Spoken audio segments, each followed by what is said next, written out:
On le lit ensemble et on va décortiquer un peu la vie d'Élie. On va la survoler pour ne pas rentrer trop dans les détails. Mais il y a tellement de points intéressants. On va beaucoup lire de passages, lire de nombreux passages. Par contre, ce soir, on va rester dans la fin du premier livre des rois, 1 roi 17. Et son histoire biblique commence avec une mise en garde d'Élie envers le roi d'Israël, Akab. 1 roi 17, Élie, le Tishbite, l'un des habitants de Galad, dit à Akab, Éternel, l'Éternel est vivant, le Dieu d'Israël dont je suis le serviteur.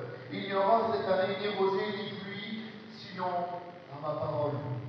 Il va voir le roi Akab, le roi d'Israël, qui faisait lui des cultes païens, des cultes à cette divinité qui s'appelait Baal. Et pour lui dire, mais il n'y aura plus de pluie parce que tu ne célèbres pas Dieu, parce que tu es contre Dieu et tu es un roi païen, alors la pluie va s'arrêter. Il a parlé de la part de Dieu. Et là on voit qu'Élie, il avait un courage particulier. C'est la première fois qu'on entend parler d'Élie, du prophète Élie dans la Bible, et il va voir le roi pour le parler d'une manière autoritaire. Et c'est pour aller dire alors, le plus puissant du pays, il n'y aura plus de pluie, à part si c'est moi qui le dis. Quelle confiance, quel culot de faire ça. Quelle assurance dans son Dieu.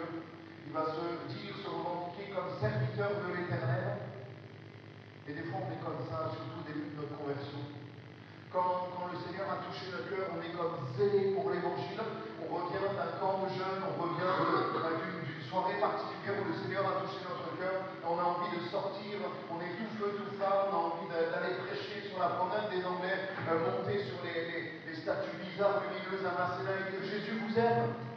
On est tout en haut. Et on a souvent, et heureusement, il y a des hauts comme ça dans la vie spirituelle et dans notre vie spirituelle, mais soudain vient l'épreuve. Juste après ça, juste après qu'il ait dit au roi Akab, fais pas le malin parce que si tu continues à être un roi païen, eh ben la pluie va s'arrêter. Et si la pluie s'arrête, c'est la sécheresse, la famine et le peuple va mourir. Juste après au verset 2, juste le verset 2, et la parole de l'Éternel fut adressée à Élie en ces mots, pars d'ici, dirige-toi vers l'Orient. Et cache-toi près du torrent de Kérit qui est en face du Jourdain. Tu boiras de l'eau du torrent et j'ai ordonné au corbeau de te nourrir là. Il est parti et fit selon la parole de l'Éternel et il alla s'établir près du torrent de Kérit qui est en face du Jourdain. Les corbeaux lui apportaient du pain et de la viande le matin et du pain et de la viande le soir et il buvait de l'eau du torrent.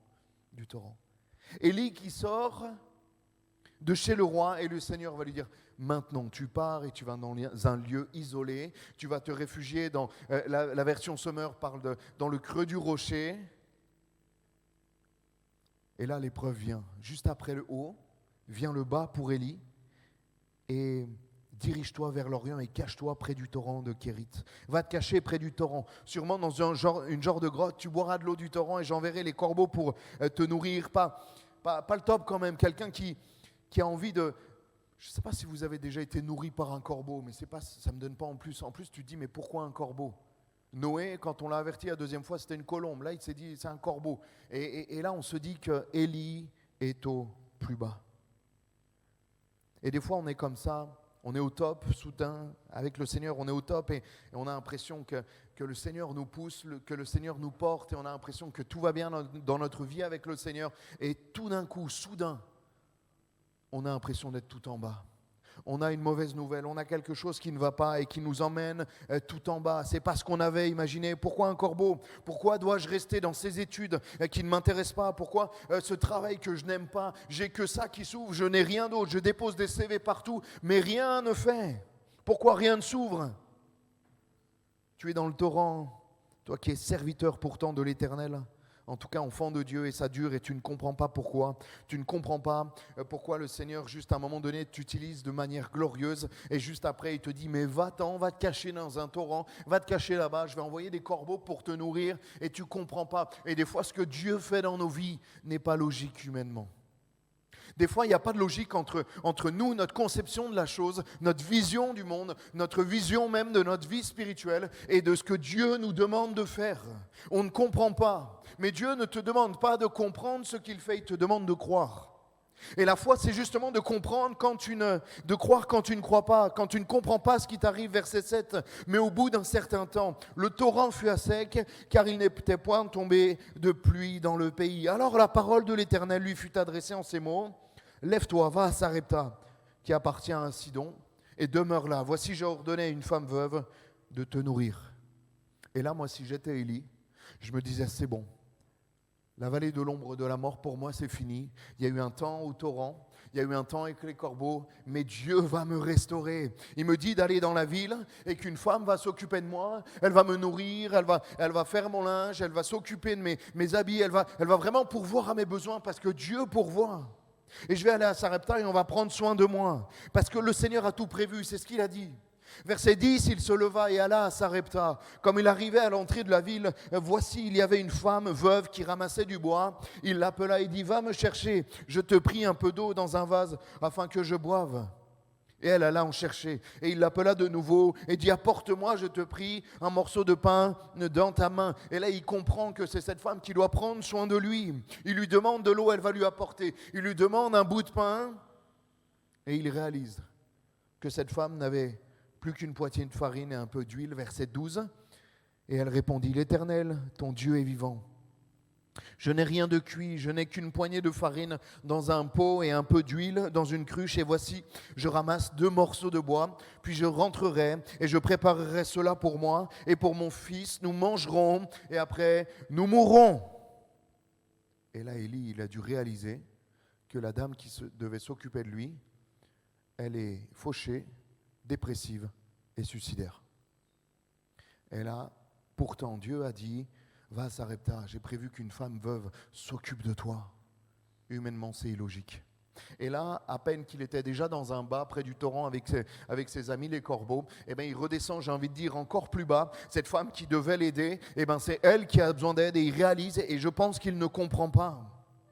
J'arrive chez elle, c'est une femme complètement pauvre, dépressive, et qui veut se suicider avec son fils.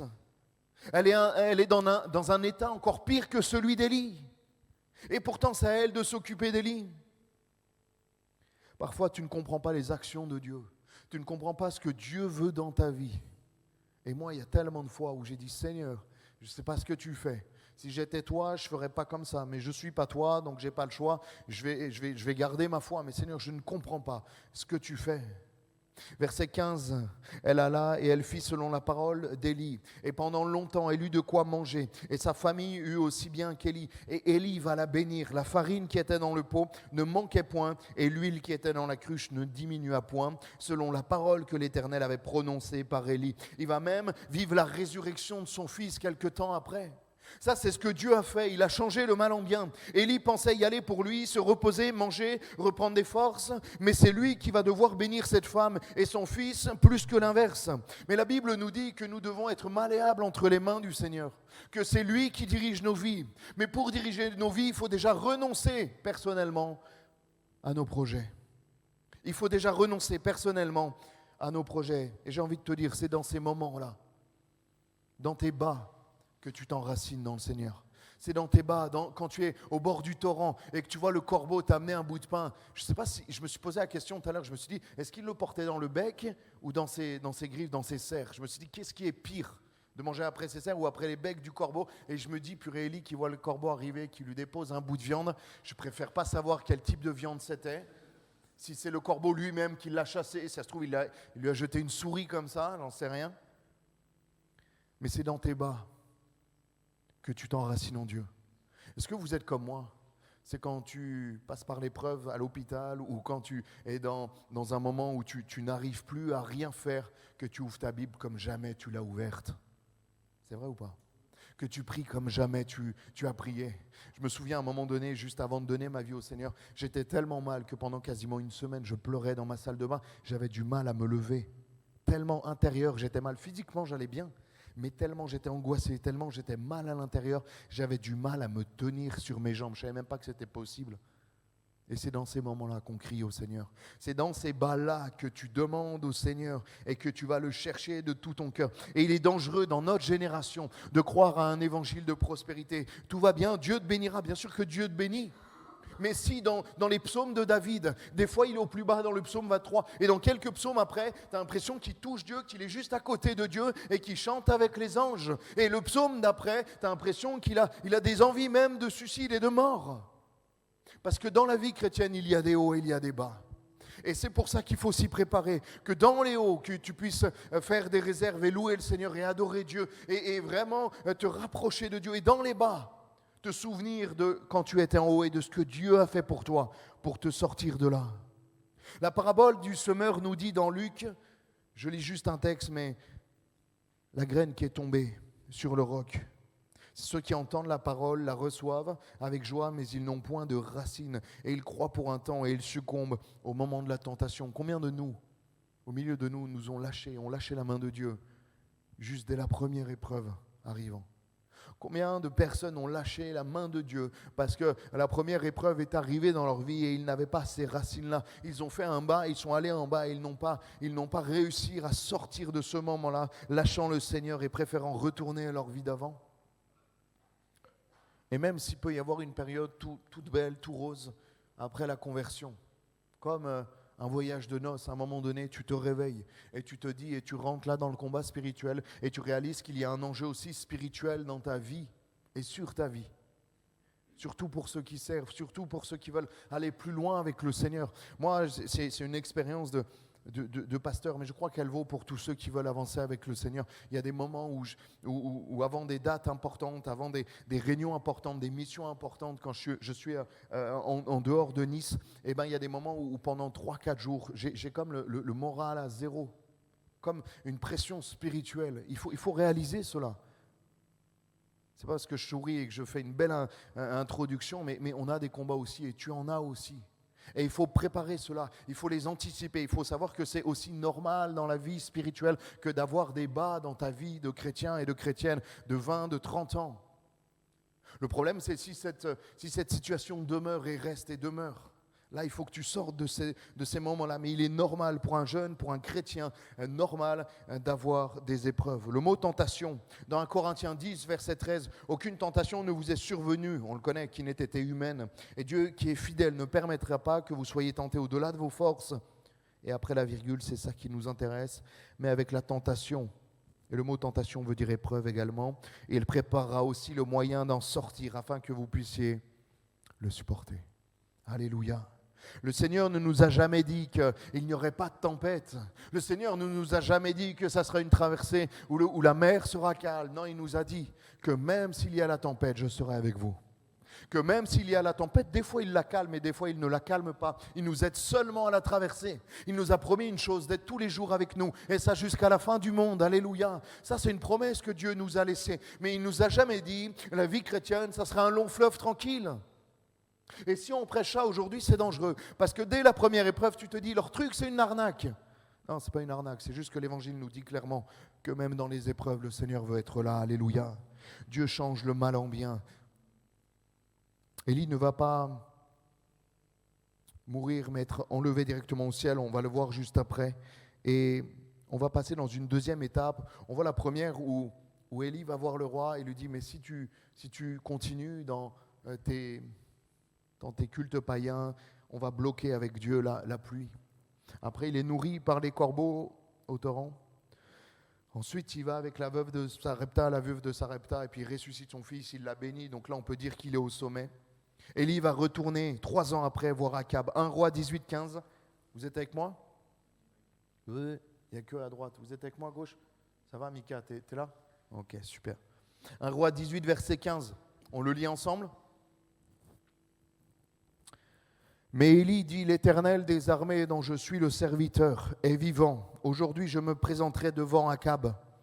Abdias était allé à la rencontre d'Akab, l'informa de la chose et Akab se rendit au-devant d'Élie. À peine Akab aperçut-il Élie. Donc le roi Akab voit Élie qui revient. 3 ans après, il s'était caché avec les corbeaux, il s'était caché au torrent, il était à Sarepta également juste avant. Est-ce toi qui jettes le trouble en Israël?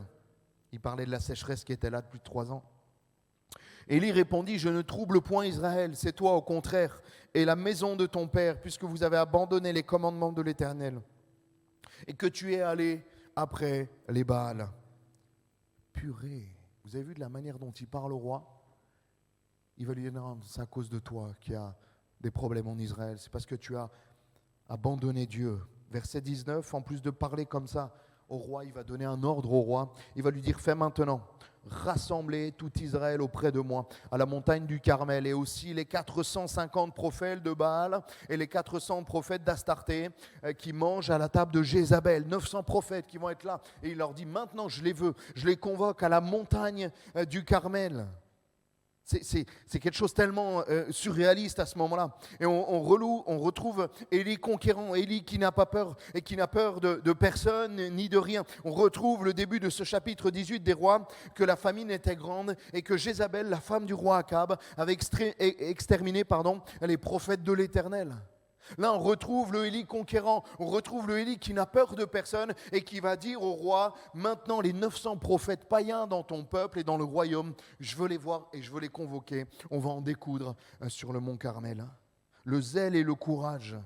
Verset 20, Akab envoya des messagers vers tous les enfants d'Israël et il rassembla les prophètes à la montagne du Carmel. Alors Élie s'approcha de tout le peuple et dit, jusqu'à quand clocherez-vous des deux pieds, des deux côtés ?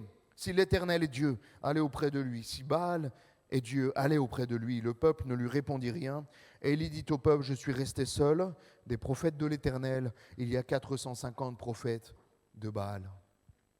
Et là, Élie est seul contre tous et va provoquer les 450 prophètes de Baal, les idolâtres. Et là, il y a une scène surréaliste où il va y avoir cet autel avec un des bœufs et un autre autel où il y a l'autel de l'Éternel. Mais toute la matinée, Élie va provoquer les prophètes de Baal. Il y a un bœuf qui est coupé en morceaux et les prophètes de Baal vont faire des incantations, vont demander à leur roi. En fait, c'est le premier qui descend avec son feu qui est Dieu. Si c'est Baal qui descend avec le feu, eh ben Baal sera Dieu. Si Dieu descend avec son feu, alors Dieu sera Dieu. Et là, toute la matinée, il va dire, mais vous êtes plus nombreux, commencez. Et ils vont danser, ils vont sauter, ils vont faire des imprécations, ils vont dire, mais viens Baal, viens, descends. Ils vont invoquer leur esprit, leur Dieu qui n'en est pas un. Et ils vont demander que le feu descende. Ils vont juste même se faire des incisions dans le corps. Leur sang va couler. C'est quelque chose de complètement occulte qui se passe à ce moment-là. Et toute la matinée, les prophètes de Baal vont invoquer leur Dieu, mais rien ne va se passer. Et Élie se moque d'eux. Il leur dit, mais peut-être que votre Dieu est en vacances. Parlez plus fort. Peut-être qu'il ne vous entend pas, peut-être qu'il dort. Et il va les provoquer comme ça. Et autour d'Élie de parler, il va dire au verset 36, pour ceux qui lisent avec moi, au moment de la présentation de l'offrande, Élie le prophète s'avança. Et l'Éternel, Dieu d'Abraham, d'Isaac et d'Israël, que l'on sache aujourd'hui que tu es Dieu en Israël, que je suis ton serviteur et que j'ai fait toutes ces choses par ta parole. Réponds-moi, Éternel, réponds-moi, afin que ce peuple reconnaisse que c'est toi, Éternel, qui es Dieu et que c'est toi qui ramènes leur cœur. Ce texte est magnifique. Verset 38, et le feu de l'Éternel tomba, et il consuma l'holocauste, le bois, les pierres et la terre, et il absorba, parce qu'en plus, encore pour les provoquer, il avait fait rajouter de l'eau sur l'autel, et il absorba l'eau qui était dans le fossé. Quand tout le peuple vit cela, ils tombèrent sur leur visage et dirent, c'est l'Éternel qui est Dieu. C'est l'Éternel qui est Dieu. Saisissez les prophètes de Baal, leur dit Élie, qu'aucun n'en échappe, et ils les saisirent et fit descendre au torrent de Kison et il les égorgea. Il va tuer les 450 prophètes de Baal, il va être très, très radical et là il va vivre un des plus grands miracles à mes yeux de l'Ancien Testament. Le feu va descendre et il va se révéler, Dieu va se révéler, et juste après qu'ils aient reconnu Dieu, que les prophètes de Baal aient été tués, Élie va demander que la pluie revienne. Et à la fin de ce chapitre 18, 45, au verset 45, en peu d'instants, le ciel s'obscurcit et par les nuages, le vent s'établit et il y eut une forte pluie. Akab, le roi, il voit ça et il monta sur son char et partit pour Jezreel. Et la main de l'Éternel fut sur Élie. Là, Élie, il est au sommet du sommet de sa vie spirituelle. Il est côte à côte avec Dieu. Il a l'impression vraiment que Dieu est à côté de lui. Il est au sommet. Et ça, vous avez déjà fait ça, de sentir que dans votre vie chrétienne, vous êtes comme un grand voilier et vous avez l'impression que les voiles, le vent souffle dans les voiles et vous n'avez aucun effort à faire et que la vie spirituelle avance toute seule. Vous avez déjà ressenti ça? Et juste après, les amis, verset 19, chapitre 1. Pas 2 ans après, pas 3 ans après, juste après, le chapitre d'après. Le vent s'arrête. Il n'y a plus rien qui souffle dans les voiles. Élie est au fond du trou pour une phrase qui va le mettre plus bas que terre. Akab rapporta à Jézabel, donc à sa femme, à la femme du roi, ce qu'avait fait Élie et comment il avait tué par l'épée tous les prophètes. Jézabel envoya un message à Élie pour lui dire que les dieux me traitent dans toute leur rigueur si demain, à cette heure, je ne fais pas de ta vie ce que tu as fait de la vie de chacun d'eux. Une parole de mort de Jézabel va complètement déstabiliser Élie. Une parole qu'Élie n'aurait jamais dû recevoir et accepter. Ce que j'appelle une parole de mort. Est-ce que tu trilles ce que tu laisses rentrer dans ta vie ? Est-ce que tu trilles les paroles qu'on dit sur ta vie ? Est-ce que tu trilles dans l'église ou même en dehors ce qu'on dit sur ta vie ? Moi, il y a des choses, encore plus en tant que pasteur, il y a des choses, les gens ils me disent même de la part de Dieu, enfin ils pensent parler de la part de Dieu. Moi, une fois j'étais en entretien, une dame a dit des choses sur ma vie et je lui ai dit, pour l'amour de Dieu, je ne crois pas à ce que tu dis et je le refuse. Elle a changé, son visage a changé. Je lui ai dit, non, ce que tu dis là sur ma vie, c'est une parole de mort, c'est boomerang. Je fais un boomerang, je ne reçois pas, tu pars avec ta parole de mort, je ne la reçois pas. Parce qu'une simple phrase de la femme du roi, il avait l'approbation du roi, Akab était là, Akab avait vu ce qui s'était passé avec les 450 prophètes, il a vu tout ça. La simple femme du roi va dire une phrase qui va complètement déstabiliser. Verset 3, Élie, voyant cela, se leva et s'en alla pour sauver sa vie. Il arriva à Beersheba, qui appartient à Juda, et il y laissa son serviteur. Pour lui, il alla dans le désert, où après une journée de marche, il s'assit sous un genêt et demanda la mort, en disant, c'est assez maintenant, Éternel, prends mon âme, car je ne suis pas meilleur que mes pères. Il se coucha et s'endormit sous un genêt. Qu'est-ce qui s'est passé pour que Élie soit là, provoque tous les prophètes de Baal, soit là et convoque même juste avant, au début du chapitre 18, et il va voir le roi et lui dit, mais tous les prophètes, maintenant je les veux sur le mont Carmel, sachant que Jézabel avait déjà tué tous les prophètes de l'Éternel, ou une grande partie en tout cas. Une phrase va complètement déstabiliser Élie. Un événement, une phrase, quelque chose qui dans ta vie spirituelle peut complètement t'abattre et te mettre en bas. Comment vas-tu réagir à cela ? Et voici un ange le toucha et lui dit, lève-toi, mange. Il regarda, il avait son chevet un gâteau cuit sur des pierres chauffées et une cruche d'eau. Il mangea et but, puis se recoucha. Là, il est encore au fond. Il est encore au fond. Un ange vient lui donner un gâteau. Un ange vient lui donner, c'est plus les corbeaux, c'est un ange maintenant. Et il vient lui donner un gâteau, il vient lui donner de l'eau. Et il mange et il se recouche. Ça lui fait du bien, mais il se recouche parce qu'il n'a plus envie de continuer. Combien de fois dans notre vie spirituelle, on est comme tellement fatigué, tellement desséché, et on se dit à quoi bon ? Je vais rester dormir là, je vais dormir, je n'ai plus envie de rien faire, j'ai plus envie d'avancer. On a toute envie d'envoyer paître, j'ai envie de dire. L'ange de l'Éternel vint une seconde fois, le toucha et lui dit, il le réveille et lui dit, lève-toi, mange, car le chemin est trop long pour toi.